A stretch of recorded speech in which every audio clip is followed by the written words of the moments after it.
Retro Future. Welcome, ladies and gentlemen. I am Dankert Lexicon, and welcome to a new episode of the World Builder's Beginner's Guide, where we discuss the finer points of world building, be it from a steampunk's perspective. We are sort of in the process of reinventing ourselves, but don't worry, we'll never abandon our passion for retrofuturism. That brings us to the Wrench in the Machine, particularly its cover created by Star Ranger. Like most aspiring writers, Valentin wanted his first cover to be special. Once he shared his artwork with the public, there were plenty of positive responses. However, there were remarks that sparked this video's topic. Is this steampunk? It looks Victorian to me. Alright, youngins, let's talk about the following concept in writing called world building. Repeat after me. World building. For those new to my videos, steampunk can mean one of three things. Because I'm one of those horrible people that actually have a definition for steampunk. Steampunk is not a setting, or a flavor, or a cereal. It's an actual genre of storytelling. It is also an aesthetic, and it's also a reference to what we call the steampunk community. We'll touch on the community later, but let's start with the obvious. Aesthetics are part of storytelling, especially in regards to world building. Before we start, there is a difference between building a world and world building. Check out our previous video on that topic. Writing a master thesis on the logistics of serial production in Mordor could be considered building a world. Describing a character observing how a cart with sacks of cereal gets unloaded is world building. World building is not about coming up with magic systems, city layout, or writing the holy book of your religion. We all know what the Bible is. We can all summarize the Garden of Eden. But what is important in your story is how characters interact with the Bible. A character could interpret it as a metaphor on how women discovered agriculture, thus creating urban societies that drove humanity away from the nomadic lifestyle and all that entails. Or a character could take it literally, and Eva was the first spare rib with breasts and... Where was I going with this? Oh right, world building. So, in my humble opinion, world building is how characters interact with the world. This includes their opinion on it. This can be influenced by many things, like how something smells, sounds, what colors it has, the origin of a person or object, and of course, what clothes they wear. Let's talk about the steampunk community for a second. In the past, I defended the position that steampunk wasn't cosplaying. Well, that becomes increasingly harder to defend when all the costumes start to look alike.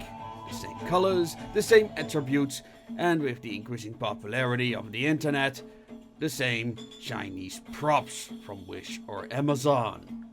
Look, I'm not saying there is no real talent required to assemble a proper costume using such items, but when you look at these steampunk armored suits, what is the fundamental difference here? I'm sure they get a lot of likes on social media, but I would not call it unique. But then you see a person in a genuine historical costume, steampunk fair, and for some reason these pop out wonderfully to us. It just speaks so much more to the imagination than yet another brown costume with goggles and a top hat. What am I talking about? Okay, let's take a series like Deadwood. It's a series about a Wild West frontier town of the same name. It's a prospector settlement filled with, well, prospectors, miners, merchants, and prostitutes. Now they all dress historically, but none look the same. Despite this sizable cast, you can all distinguish them from each other due to the state of their clothes, facial hair, hairstyle, and the way they talk. Take the character of Jane. What the fuck you looking at? Even without her manly clothes, you could still recognize her due to the way she speaks. Are you dead? The fact that she's either drunk. I'm just a fucking blessing. What about the saloon owner, Al Sweginger, Welcome to fucking Deadwood. who essentially rules the town with his wicked glare, or Sheriff Bullock, who, despite his respectable appearance, always looks like he is one wrong statement away from killing a man. Alright, now imagine this series being steampunk. This isn't far-fetched, because themes like progress, change, and corporate interest are major themes in this show. For example, how Sweginger responds to the arrival of the telegraph operated by a Slavic tenderfoot Pasha Lichnikov. Lichnikov, really? Messages from invisible sources. Messages from invisible sources, or what some people think of as progress. Well, ain't the heathens use smoke signals all through recorded history? How's that a fucking recommendation? Same idea. When's the last time you got a fucking letter from a stranger?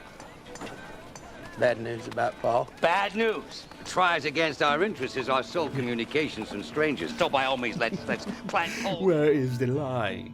In a letter, you can recognize a person's handwriting. Messages sent electronically, well, at best you could recognize the transmission from the individual telegrapher. By the way, I use this example about telegraphs because radio telecommunication is an important topic in our novel The Wrench in the Machine and its supplementary comic S36 The Call Girl. I cannot talk more about it without going into spoilers.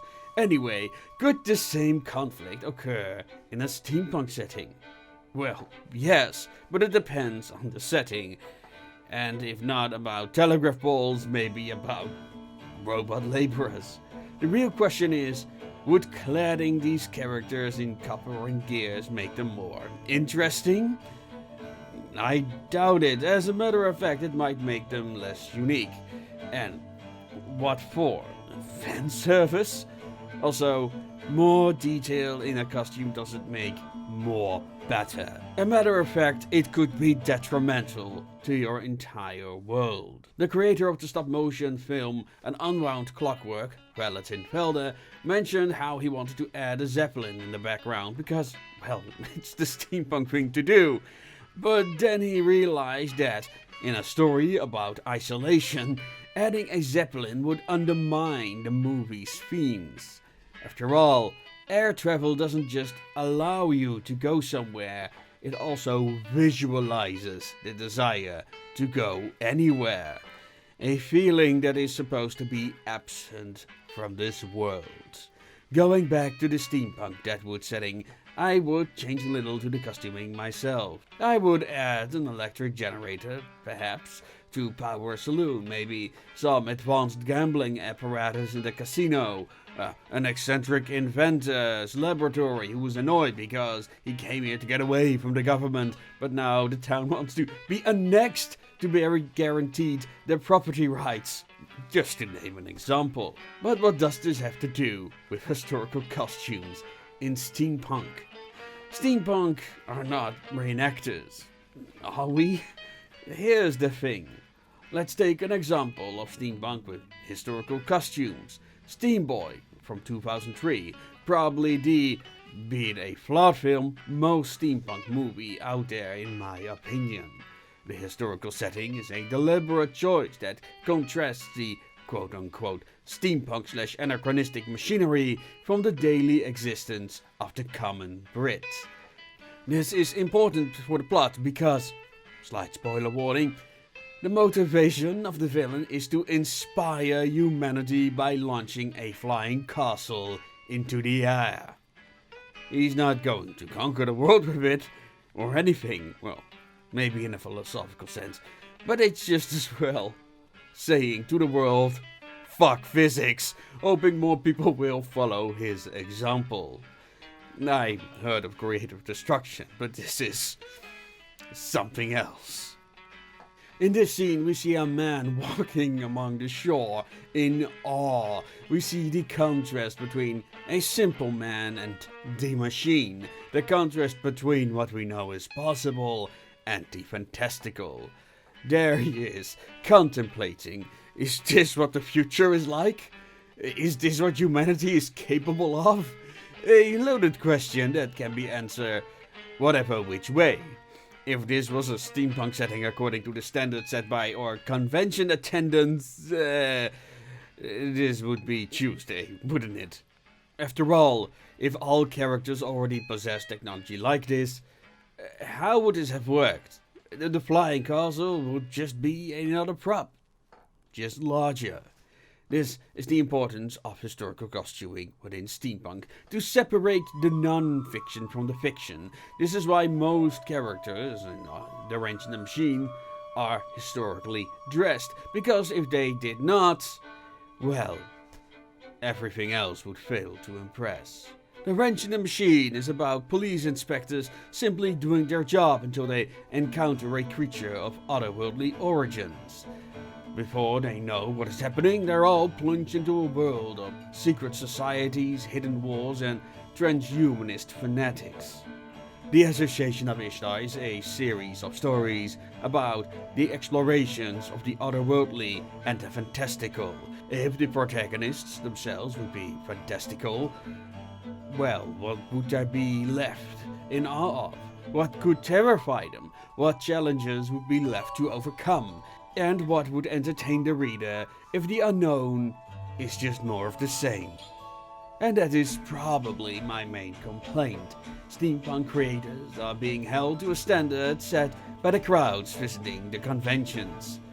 I've had multiple responses of people complaining that the aesthetic of the characters, costumes do not conform to the standards set by the cosplayers. No offense to the cosplayers, but this is not a good development for when creatives who seek to create original content within the steampunk space get dismissive comments for not conforming to the cogs on Bowler's stereotype. Now, before people rise up in protest and say, well, everyone is allowed to dress the way they want. Yes, I agree, but realize that many of the creators within the steampunk space are making the same out of fear for being dismissed for not being steampunk enough. And with that, we end our episode. More on world building and fiction next time. If you enjoyed this, don't forget to like and subscribe and leave a message in the comment because it really helps us in the algorithm. Want to stay in the loop on the developments of the multiverse? Become a member on associationofishtar.com, where we are working on more content, new short stories and merchandise. Let me use this opportunity to tell you about our upcoming Kickstarter, a coloring book with amazing art by various artists detailing various scenes from the multiverse. By supporting us, you'll help us develop more and better. So subscribe to get our newsletter. And with that, I'm gonna bid you adieu. And as always, make things your way.